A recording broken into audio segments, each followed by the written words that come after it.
This episode of Diabetes Connections is brought to you by Inside the Breakthrough, a new history of science podcast full of did you know stuff with quite a few laughs along the way.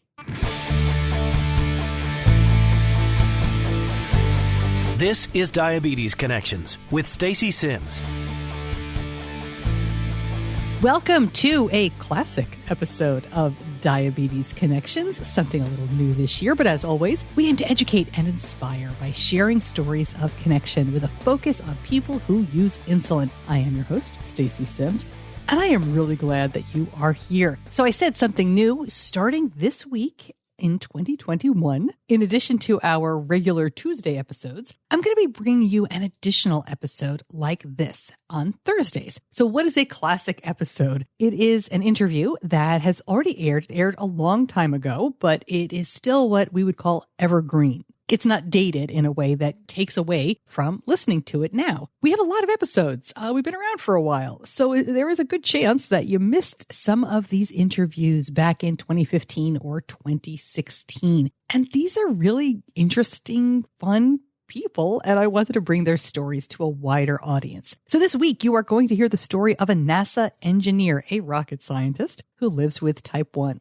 Ernie Prado has a really great story, but it's not exactly what you would expect. He wasn't the diabetes superstar who lived a perfect diabetes life all along, and I'm really grateful that he was generous enough to share the real story. You will hear from Ernie in just a moment, but first, these classic episodes are brought to you by a brand new podcast. And this is pretty cool to have a sponsor who is also a podcast. So let me tell you all about this. This is Inside the Breakthrough, a new history of science podcast full of did you know stuff. Like, did you know Henry Ford and Thomas Edison were really good buddies? They even worked together on an electric car, and it still failed. Episode 1 dives into stories, including Archimedes yelling Eureka while naked in the streets, and Alexander Fleming's discovery of penicillin by accident. Inside the Breakthrough was created by SciMar. SciMar is a group of Canadian researchers dedicated to changing the way we detect, treat, and even reverse type 2 diabetes. The show is historical wisdom mixed with modern insight with quite a few laughs along the way. I've listened to it. It's a great show, really high production value, great host, and great information. Search for Inside the Breakthrough anywhere you listen to podcasts and at diabetes-connections.com. It has been almost 5 years since I first spoke to Ernie Prado. What is he doing now? He is the project engineer for something called the Super Guppy. It sounds funny, but this thing is really amazing. I'll put a photo and a story behind it in the Diabetes Connections Facebook group. Ernie tells me it transports outsize spaceflight cargo in support of Artemis, which will take the first woman and next man to the moon. So a pretty important job, really interesting stuff. And I think as you listen to this interview, you'll see that Ernie is really where he wants to be. Please remember, this podcast is not intended as medical advice. If you have those kinds of questions, please contact your healthcare provider. So here is my interview with NASA's Ernie Prado from June of 2016. Ernie, thank you so much for making some time to talk to me today. I really appreciate it. Yeah.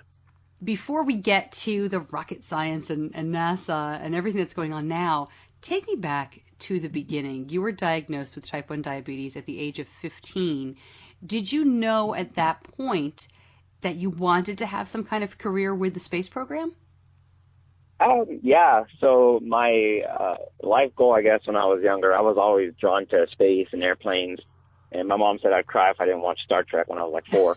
So I wanted to be an astronaut. And before that, I wanted to be a fighter pilot and fly F-18. So I was always drawn towards this. And my end goal was to end up in space.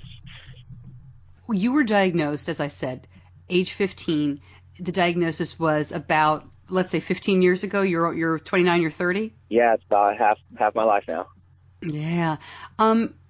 What did the doctor tell you at that point? Was it you have type 1 and you're never going to do these things that you always wanted to do? Or was it a little bit more kind? Actually, the past few months, I've been trying to figure out the exact date I was diagnosed just because, I've been reading about folks, and a lot of folks have a diversary, and I kind of was trying to figure out mine. And I've been thinking about that. And I actually contacted the hospital, and unfortunately, they don't have the records anymore. But I don't remember the doctor saying, you know, you're not going to be able to do a lot of this. I feel like I've encountered more of that, you know, outside of maybe the medical community. So I've been lucky enough to take part in a medical study with the FAA and UTMB about trying to get folks with chronic conditions like diabetes into space through companies like Virgin Galactic and X-Core. And so I got to go on a centrifuge, and that's a pretty cool thing for a diabetic to do. I did encounter some resistance when I was trying to become a flight controller.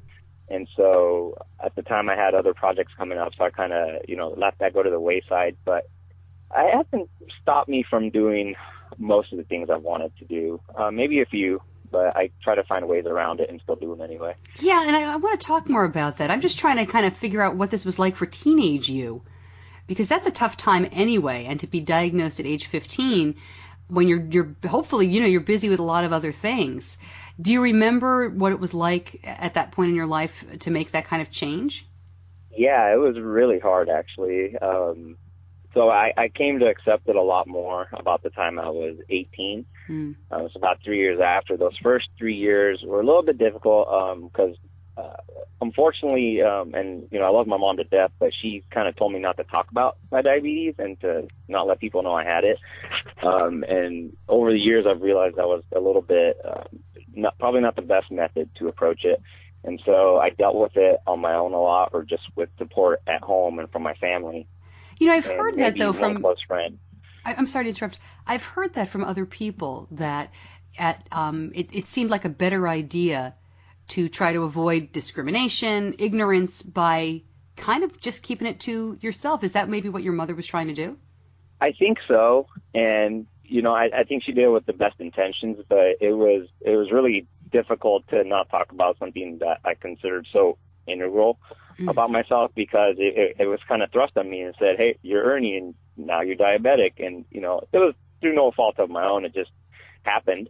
So it would be the same thing as, you know, having like a really strong interest in, you know, like space. I wouldn't be able to hide that. I didn't want to hide the fact that I was diabetic.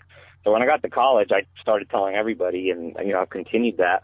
But it was difficult, you know, to try to explain why I wasn't eating certain things around my friends, or why I couldn't go out sometimes, or why I had to stop playing football and wrestling and all that. So I'd say it was a pretty difficult time in my teenage years. And you had to stop playing sports? Was that because of I'm going to just guess, because your mom was not comfortable, or was it something that happened? Yeah, partly that, and my first doctor, I think, you know, in the abundance of caution, said, you know, you might want to take it off for a little bit and learn about your diabetes and how to manage it. And it might have got understood as Ernie shouldn't be playing sports anymore. So it was a little bit depressing. Yeah. Wow. Okay, so you get to college. You're telling everybody you have diabetes. What'd you study in college? Were you now going ahead with the engineering, with the career in the space program? Yeah, absolutely. So when I got to college, I actually declared my major before getting accepted, or as soon as I got accepted, I believe. And I chose to pursue a double major in aeronautical sciences and engineering, and then mechanical engineering. Because I figured, you know, if maybe right now I can't fly or do what I want, I'm going to get involved somehow at NASA. And luckily enough, it ended up working out. And I kept my major throughout. And I tried to add a minor and do some pre-med stuff, but I ran out of time and money, so I didn't get to add that. And were you able to go to work for NASA right away? Where'd you go to work? So yeah, I was very fortunate. I began working at NASA as a co-op at the age of 20. Wow. So it was my sophomore year in college, and I've been here since. So it's been about 8.5, almost closer to 9 years. I've been out here. And so full-time for about a little over 5 years now. The first few years, I went between school and working here at Johnson Space Center. And I think in total of my college time, it was about 1.5 years out here. So I really got my degrees in about 3.5 years, although I was in Davis for 5 years. What was it like? And maybe this moment happened when you were, as you said, you were 20 and you went to work there when you were still in college, or maybe it happened after. What was it like when you walked into NASA and realized, I am going to be here, at least in this capacity? So I'm kind of smiling like a dweeb right now because I remember that first day. And it was just, I mean, I'd never been to Johnson Space Center before, being hired here. I'd been to Kennedy Space Center with my dad. That was my graduation gift from high school. He took me there in his big truck, and we tried to see a launch of, I believe it was STS-114, which was Return to Flight, and Stephen Robinson was going to launch on that mission, which he was an Aggie from UC Davis, and that's where I was going to school. Then Hurricane Ernesto rolled through, and me and my dad are both named Ernesto, and it hit a lightning tower, so they delayed the launch, and I didn't get to see it. But then, a few years down the road, showing up here and saying, man, I'm walking the same, ground that astronauts have walked and flight controllers and all these people in history. It was this really cool sense of, I can't believe it. And I still kind of get that pretty often. It's a really cool job. It's so amazing when you get to do the thing you've always wanted to do. That's a great story. I love hearing that. I was reading an article that the writer and author Maura McCarthy wrote about you. Maura's been on the show a couple of times already. And she talked about, I guess you told her, there was a point at which you realized that, diabetes was something that you needed to kind of pay more attention to during your time at NASA. Can you tell me a little bit about that? Yeah, so I guess that happened because I was working at the MBL, which is the Neutral Buoyancy Laboratory. It's our big environment for, it's a gigantic pool, 6.2 million gallons, and it's the environment where we train astronauts how to spacewalk. Typically, if you're a co-op in that building, you, as a gift at the end of your rotation, you get to dive in this big pool, which has a mock-up of the space station in it. So it's this amazing, cool thing to do. And my A1C was at 13.9, so it was incredibly high. I wasn't taking care of myself just because, I was stressed with school and more focused on getting good grades and kind of in a, I knew I had the diabetes and that I couldn't get rid of it, but I guess, and even though I told people, I wasn't accepting it. So my mindset was, well, if I don't think about it, I don't have to deal with it. And that was a very poor mindset to have. So once they told me, well, your sugar's not controlled, you're not going to be able to dive in this pool, it was kind of a wake-up call, and I was going, well, that's a real bummer because I don't know if I'll ever get to be here again or if I'll have this opportunity again. And so, unfortunately, I didn't get to dive in the pool, but I had a very cool boss who said, well, you're still scuba certified, and although the medical folks won't sign off on you to do this, you can still snorkel the pool. So that's exactly what I did. I had my snorkel, and I got to go about 6 feet deep in a 40-foot deep pool. I would have loved to sit on the floor and have my UC Davis flag. But, I still got to hover above the mock-ups of the space station. And actually, there was 2 astronauts in there when I dove. I think it was Binkin and Patrick from STS-130, and I got to see them practicing for their spacewalk that they would do. And then later on when I was back at school, I got to see them do the spacewalk in space, and I was going, I got to be in that tank with them. So I still got to experience it, luckily, but that was the point where not taking care of myself almost hindered something really cool that I could have done. Yeah. Okay, so I have a dumb question for you. They learn to spacewalk or they practice spacewalk in a pool? Yeah, so it's interesting. You wouldn't think that you learn how to do spacewalking in a pool. When you're in orbit, you're in microgravity, and you're basically falling at the same rate as gravity, so you kind of just float. And so what the pool can simulate is the weightlessness. What it doesn't simulate is the resistance to movement. So in space, there's no atmosphere, so you can move very easily with very low friction. In comparison to when in a tank, full of water, you have a lot of friction when you try to move. It's kind of like when you extend your arm and try to swing in a pool. It's very difficult to do. So you can't simulate that, but the weightlessness portion, you can. And they do that by attaching weights or foam onto the spacesuit that they're wearing in the pool, and you become neutrally buoyant, hence the name of the laboratory. So you don't sink and you don't float. You just kind of hover there in one space in water. And so you actually can't even swim. If you can translate along the mock-up or along the space station mock-up with the handrails, like you would on orbit, but if you need to go from one location to another and you don't have anything to grab onto, divers have to come and move you. Wow, that's amazing. Yep. What made you decide? Do you remember when you were younger? You said earlier your mom said you got upset if you couldn't watch Star Trek at age 4. Okay, and first of all, Next Generation or original Star Trek? Very important question. I don't remember. I think back in the day it was Next Generation, but I like them all now. And when they come on, I watch them. So I'm a big fan. Anything space related, I'm in love with. That's funny. But what would you remember? What got you really excited about it as a kid? Was there anything you can think back on and say that you just really wanted to go into space, or you were fascinated by the planets? I'm always curious what sparks a passion in someone. So I feel like that's a hard question to ask, and it's typically one of the ones that is asked because it is an interesting thing. But, and you always hear the folks say, I just got the space bug, and it's kind of like this thing that just happens. So I do remember loving planets, loving stars, loving spaceships, just kind of everything about that. I'm not sure exactly what did. I just think I was fascinated. There's one moment that kind of stands out to me that was pretty neat, and it was this 8.5 by 11 kind of photo of the first two shuttle astronauts, which are John Young and Bob Crippen, and they were in their orange pumpkin suits. And I just remember looking at that. At the time I drew on the back and wrote my name in like pink highlighter and going, wow, these folks are really cool. They get to go into space. And it didn't really dawn on me just how cool their job was. For some reason, that picture always stands out in my mind. And then, at 21, about a year after I started working here, I actually got to meet John Young and shake his hand. Oh, wow. And, so he was the commander of the first shuttle flight, but he also flew in Gemini and then Apollo, and he walked on the moon. So I shook the hand of a moonwalker. And then that kind of is what threw me back to that memory of that picture going, whoa, that's really cool.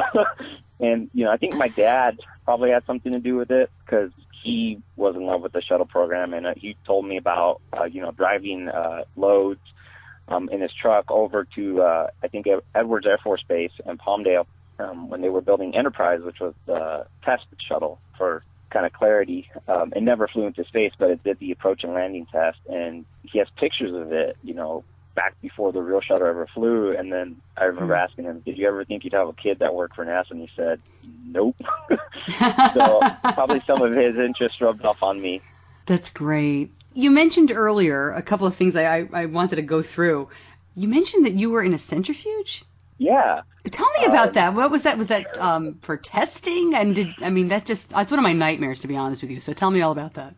So that was a really awesome experience that happened about 3 years ago. The commercial space tourism industry is starting to come up. It's still very young, but they need to do research on how a more average person will fare in the environment of elevated G loads and weightlessness.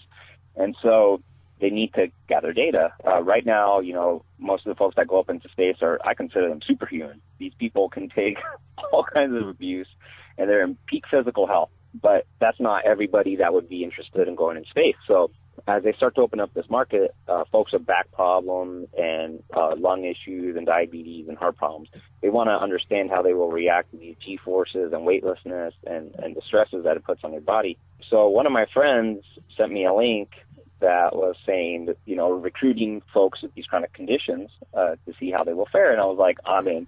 So I went and applied, and before even getting selected, they said, these are the weekends that you would come. Are you available? I went and bought my tickets before I was even approved. And so I showed up to the doctor for my physical, and he goes, okay, well, you're good to go. And I said, awesome. He goes, what weekend do you want to go? I was like, I already bought tickets. And the doctor just looks at me incredulously and goes, what? You didn't know if you'd be approved? And I said, well, I love Southwest because you can still use those funds towards another flight. He goes, okay, well, you're good to go on that weekend.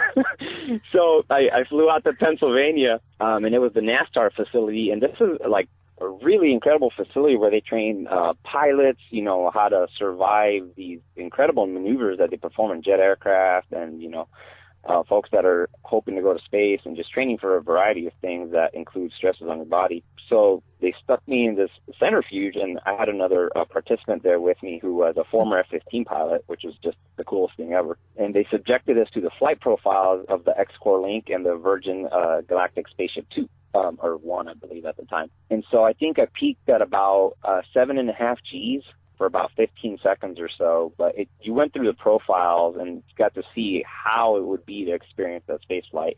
And so they put you through the ascent and the descent, not so much the weightlessness portion, but it's very interesting to see just how much it affects you.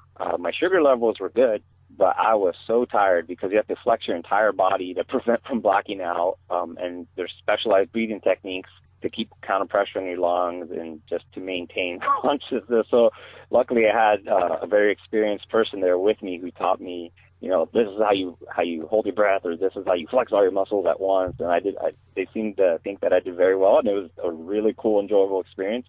And a video of it and pictures, and probably something that I'll never forget. It was just so neat. Were they very interested in your blood sugar particularly? Did they measure that throughout? So I measured it before and after, a few times during the day. I didn't have my CGM at the time. I did have it available to me, but I wasn't wearing it because the needle kind of hurt a bit. It was one of the older ones, and it was just painful, so I kind of was avoiding it. So I did the finger pricks, and my sugar level was maintained pretty well. They said, keep a little bit higher than normal so that way you don't tank. And so I think I was staying around like the 170s or so, but it didn't affect me at all. And I think that I was playing around going that this was the first instance of an insulin pump going through that kind of G load, and I probably should have told the company. That was my next question. Did you wore your pump during this? Yeah, and I didn't capitalize on it. What kind of pump do you wear, or did you wear at the time? So at the time I was wearing my Medtronic, and I think it was the 720 Paradigm. And it performed pretty well. I mean, I still have the same pump. Right now it's lying on my counter because I switched to a T-Slim. But it survived it just fine, and it performed perfectly after that, and apparently during. So that actually would probably provided some really cool data to that team. And I just didn't make the connection at the time, unfortunately. Well, you had other things to think about. It's interesting that they didn't ask. I mean, that's just one of those things where if they're studying people with diabetes, I would assume they looked at all of that. But the upshot was that you were just pretty much really worn out. Yeah, I was surprised how tired it was, because I think throughout it was 2 days, and I think throughout each day, maybe 15 to 30 minutes of that day were, the elevated G loads. And I went home or to my hotel, and I just passed out. I was exhausted because you don't realize it, but you're working out every single muscle of your body for that short time frame, and it actually takes a lot of energy out of you.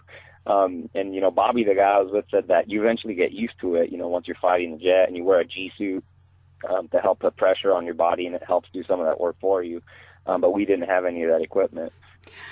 You talked very early on in the interview about flying, I think you said flying F-18s. Is that something that you would like to be doing, or is that something that you have done? I've never gotten to fly an F-18, so that's a military jet that the Navy uses, as one of their fleet. And so that's like a dream of mine still at this point. But, even any other military jet would be incredible. Do you fly? I mean, it's a dumb question. Do you have a pilot's license? Do you fly at all? I don't. Okay. I've gotten some stick time before on several, what are they called? The word is escaping me. Like a simulator? I've flown simulators. I've even flown the shuttle simulator. That was a lot of fun. Yeah. But on so in college, I got to get stick time on a Cessna 152 and 172. So they're single engine, planes basically. And so they're not advanced like, the jets the military flies like that. So I've gone to do that. I unfortunately haven't gotten a pilot's license just because, it's really expensive. It's several $1,000s that I just haven't had to put towards that. But eventually I'd love to do it. You can get a pilot's license, private pilot's license. There we go. That's what I was looking for. As a diabetic, you just have to show good control of your blood sugar for about 6 months prior and maintain that so you can pass the Class 3 physical. And you can also get, I believe, an experimental pilot's license, but you can't make money from flying as a diabetic, at least that I know of, as a type 1, because they're concerned with the liability of, and I believe the terms were subtle incapacitation and sudden incapacitation. And if you have cargo or humans, that you're responsible for, that it's a really big risk. And so that's my understanding of why you can't do that. And same reason for the military, because then you'd be putting other folks at risk if something happens to you. And what context, though, and I apologize because I wrote down F-18, but I don't remember. Were you talking about trying to get people with diabetes to be able to fly more? So an F-18 it's just one of the planes that I really love. They're beautiful. They're so overpowerful, and they're sleek, and they're so cool. And so the Navy flies those on carriers, and I actually have a buddy or two that fly them. It's just, I'm kind of jealous. But no, so as far as I know, you probably would not have a type 1 diabetic flying those. Especially, they're just not available in the civilian world. And since we can't join the military at the moment, and probably for the foreseeable future, you can probably fly backseat, as a passenger, but not as the pilot. But, there's apparently a stunt pilot that does fly, his personal aircraft at air shows. And he performs some really amazing stunts. So we can fly.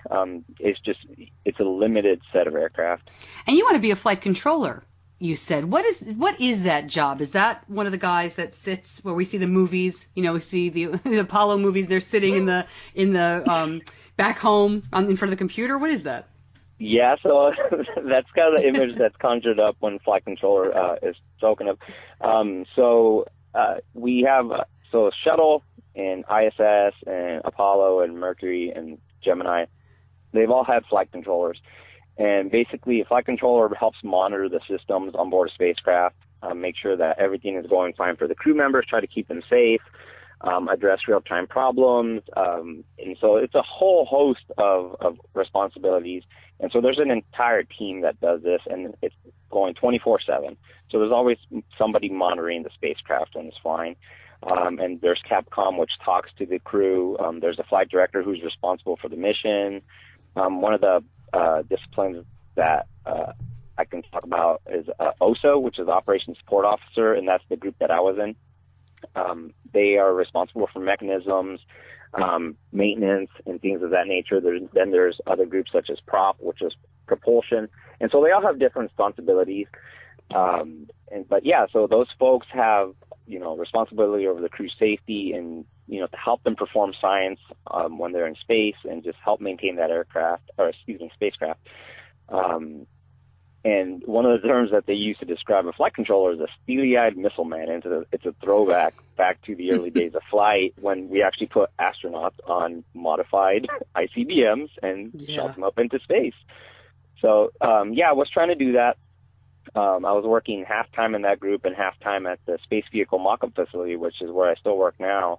That's where we train astronauts for the inside of the space station. And I had a big project coming up, and at the same time I was trying to see if I could become a flight controller. And I encountered some resistance from the medical side because they were concerned about, my ability to handle the stresses. And so I did have support from upper management saying that if I had the technical knowledge and know-how and competence, that they would support me in trying to still become flight controller. But at the time I had this really cool project to create the Node 3 mock-up that was, had a large budget, and it was high visibility and a long-term schedule. So I kind of gravitated towards that. And it was really cool because it culminated in me getting to brief the ISS program manager on this mock-up that I built for our facility. And I never thought I'd get to, speak to a person like that. So that was very cool for a person that had only been around as a full-timer for about 2 years. Yeah, and that sounds pretty amazing. This is kind of a silly question, but it's in my head after I mentioned the Apollo 13 and the movies. When you watch movies like that, can you watch movies like that? I can, and I enjoy them.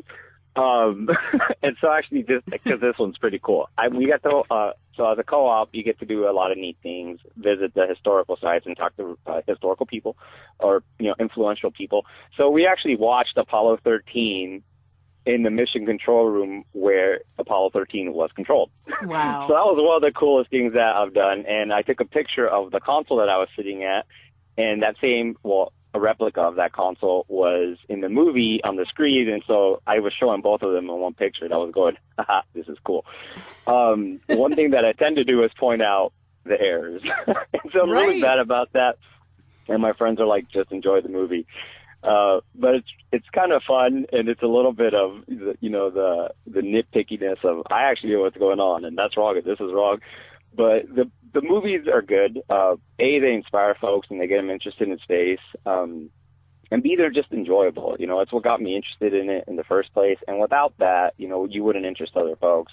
So, like, for instance, Gravity, that movie was just beautifully done with the cinematography. I mean, it's just incredible, and it sucks you in, but there was a few technical details where I was looking going, that's not quite right.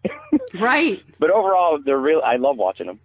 That's great. You know, and when we think about the space program, when you've mentioned Gemini and Apollo and the beginning of the space shuttle, and that's when I was a kid, the space shuttle was what was new, and it was so exciting.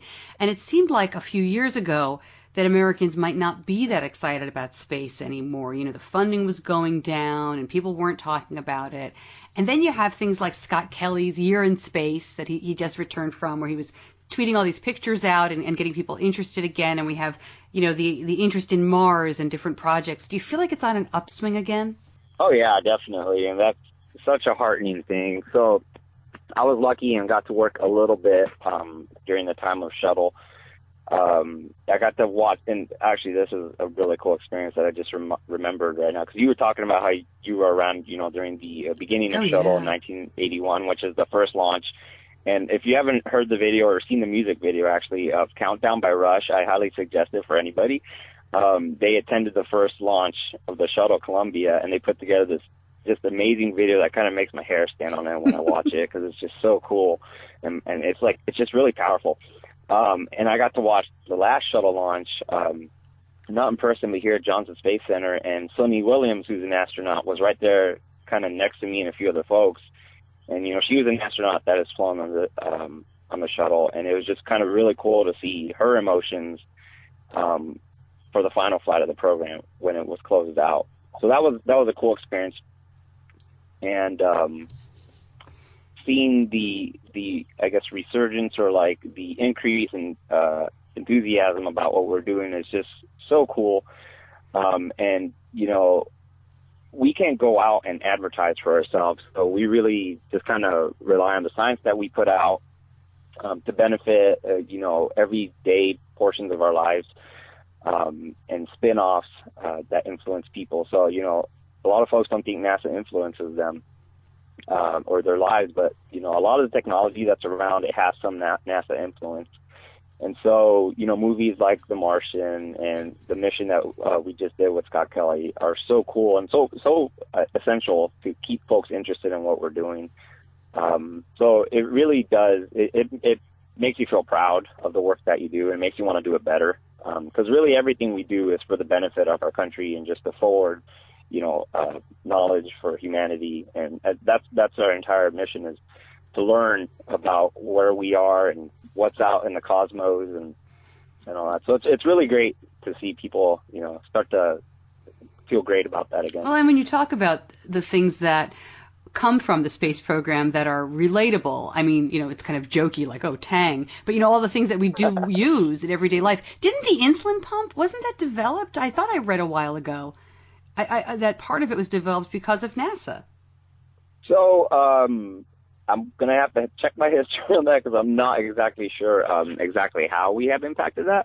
But if you look at some of the broader history, not just insulin pumps, integrated circuits were influenced by, you know, NASA engineers and advancements of technology, and, you know, coding and signals and mechanics and all sorts of things. So in a broad way, I'm sure it was benefited somehow. We took a tour of a couple years ago of the Kennedy Space Center, and I remember them saying that, because we all went, what? So I'll look that up. I'll fact check that before we put that out there. I'd be very interested in learning more about that. Yeah. That would be so cool, and I can't believe I haven't looked into it already. If I taught you something, I'd be so excited. How cool would that be? You know, I'm sure that you did. I could That's get off really the awesome. Call and say, oh, you know, talk to a rocket scientist this morning. Didn't know something I knew. But let's get back to diabetes for a moment, if we could.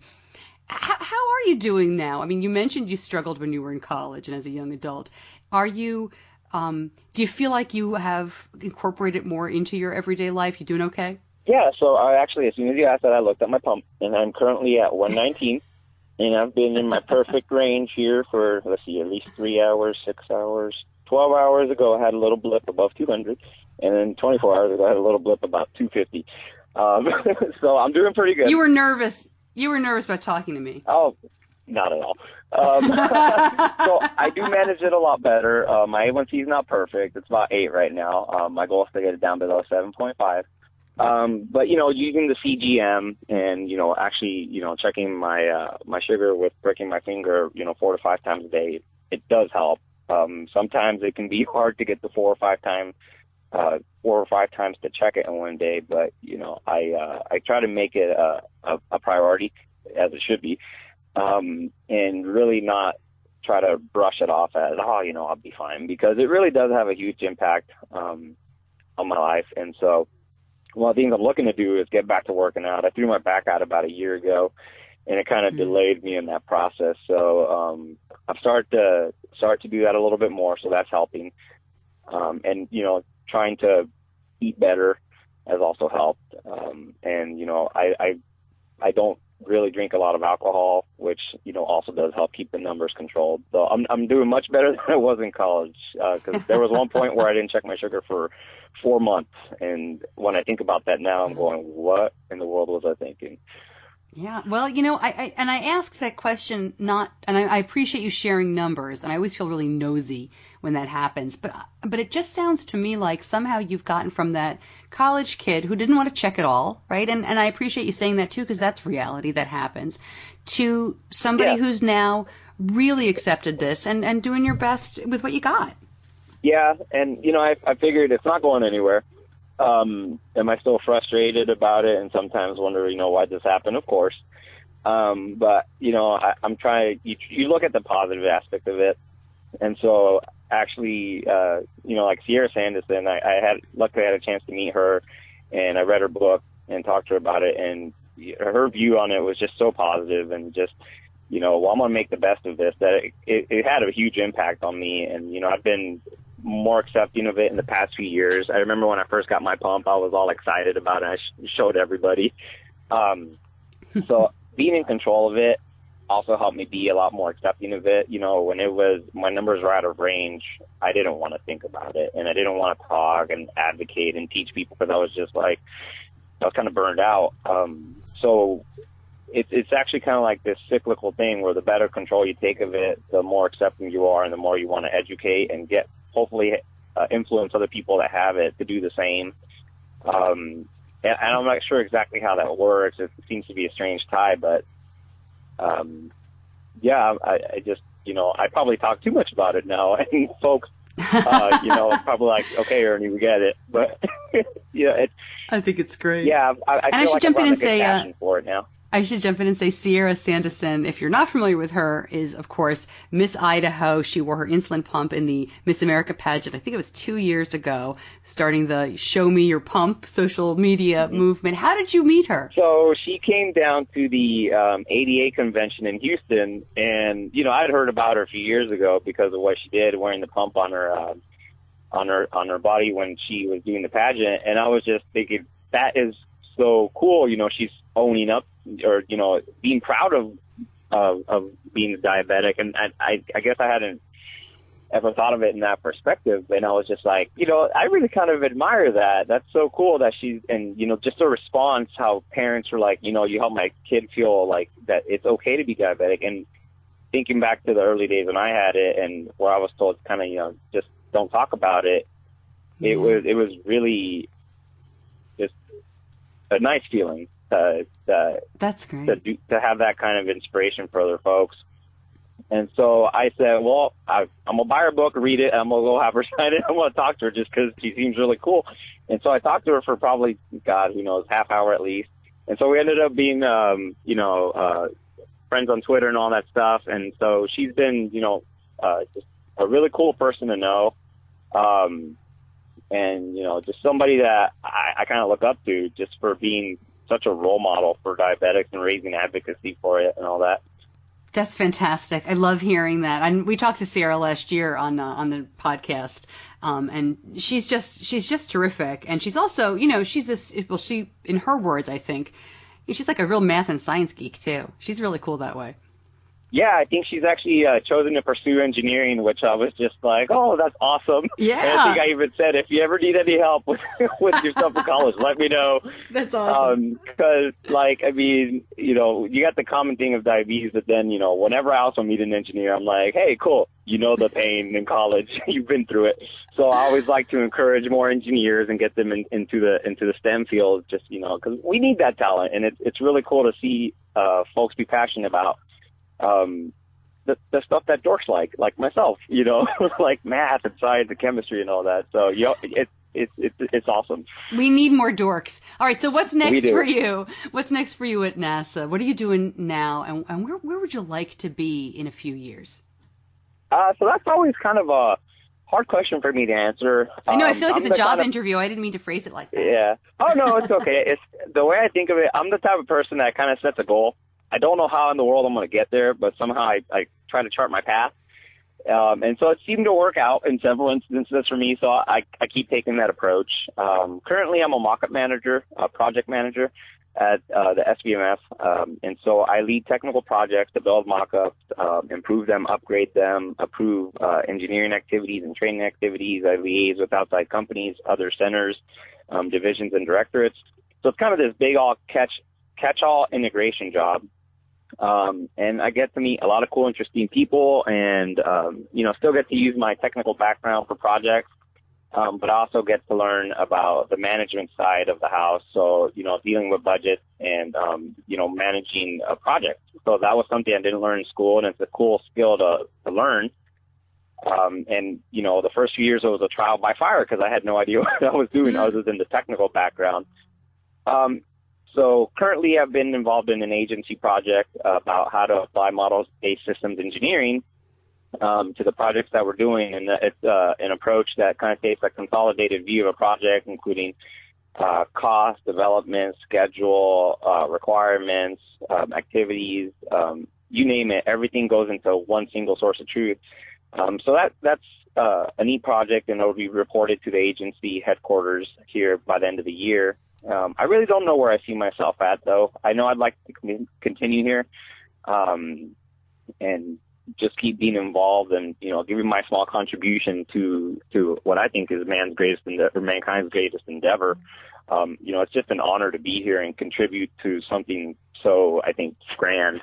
And working amongst these, you know, so many folks that have a passion for what we do, and just they're so bright and talented. And it's, you know, I consider myself an average person here, you know, because there's so many bright folks out here. So, like I said, it's a hard question. Eventually, if I can try to fly somehow in space, I'm down, and I will try to do that however I can. That's one of my goals right now. Don't know how it's going to be achieved, but, you know, I'm going to work towards it. Yeah, and let me ask you one more diabetes question. There are, how to phrase this, what would you say to somebody, maybe a 15-year-old kid, maybe somebody older who's diagnosed with type 1 and is told, I'm sorry, but the dream you had is not going to work out, at least not now. You are so positive about things. I'm curious, you know, how do you get past that? And what would you advise somebody else to think about if they're told, I'm sorry, but you just can't because of diabetes? So I'd say, you know, at first it's a little bit of a blow because it's something that's out of your control.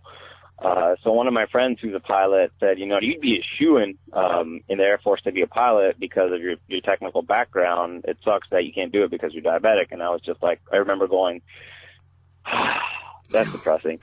But, you know, I think there are realistically some things that we probably can't do. And realistically, there's others that, you know, we're just told we can't, but we absolutely can. And so I would say, you know, fight the uphill battle, don't give up, and try every single avenue available to try to do what you want to do, because more than likely there will be a way that you can find. And without folks, you know, kind of blazing those trails, it's not going to happen. And, you know, I know it's not the same thing, but going back to the 1980s, there were only male astronauts, and they used to tell women, you know, don't bother applying, you're not going to get selected. And now we have a number of female astronauts. In fact, you have commanders like Eileen Collins, who was an incredible person to have in our astronaut corps. Peggy Whitson and, Sally Ride, and just a number of these very influential people that were told, don't apply. Why even try? And, they forged the path. And because of them, now other people are able to do that. Same thing with African Americans, like Guy Bluford and Mae Jemison. They were astronauts, and in the earlier days, they weren't selected. So I think that without butting your head against the current limitations, they'll never, what we can do will never be expanded. So fight the good fight, I guess, as cliche as that sounds. That's a great answer. I love it. Ernesto, thank you so much for joining me today. I'd love to check in with you periodically and see how you're doing. And it's such a cool story. And I really appreciate you spending some time with me. Oh, absolutely. I appreciate you. Thank you for speaking to me. It's kind of cool to talk about some things I've forgotten and maybe not think about every day. Yeah. So it was an absolute pleasure. And I appreciate, the invitation.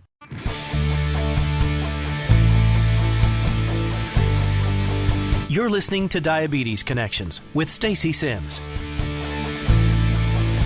I will link up more information about where Ernie is today. You can always find out more at diabetes-connections.com. I will, of course, include information about the Super Guppy, which is the project he is currently working on. He's the project engineer there. I'm trying to remember the last time I saw him. It's funny these days trying to remember when you saw anybody, because, of course, all of 2020, we saw nobody. But I saw him at a Friends for Life conference, I want to say 2 years ago, and I'm bringing it up because it's a little embarrassing. The last time I saw Ernie, he was chasing me down because I forgot my phone. I left it with him. And my phone also has my wallet in it. I have one of those cases where it's got my license, my credit cards, all that stuff. And I hadn't even noticed it was gone. And then all of a sudden, here he is running up, Cece. Oh my gosh, so embarrassing. But thank you. He's just a Boy Scout in addition to being a rocket scientist. And I do appreciate you. He's also been really great to Benny. He met Benny. This is a different time at another Friends for Life conference. It had to be 4 years ago. Help me out, people. When it was at the Marriott, maybe it was 5 years ago now. I'd have to look that up. But was it the year of the Irish dancers? Oh my goodness. But anyway, we sat down with Ernie and we were, just talking and introducing, and Benny absolutely adores him. And was eating this enormous dessert. I know Ernie remembers this because his eyes were so wide. He was like, you're letting him eat this? But then Benny was going swimming. It was night. He was doing this nighttime swim with some friends of his, and they were having a really good time. And, you kind of need to carb up before you jump in the pool. And I was so excited to show him the next day, to show Ernie he was like 100 all night long after eating this enormous dessert. It's funny, after doing the show for so long, how I've become friendly with so many of you, as you listen and as your guests. And man, that's so rewarding to me. All right, remember, Tuesday is our regular scheduled episode. All this year, Tuesday will be the regular interview episodes with all the segments and info that we do. And on Thursdays, I will have these classic episodes where we take a look back. Didn't expect to reminisce there at the end, but as we look back on the last couple of years, that is bound to happen. So let me know what you think. Always like to hear from you. Big thank you to John Buchanan from Audio Editing Solutions, my editor, who is taking on new projects like this. I appreciate you, John. Thank you so much for listening. I'm Stacey Simms. Until next time, be kind to yourself.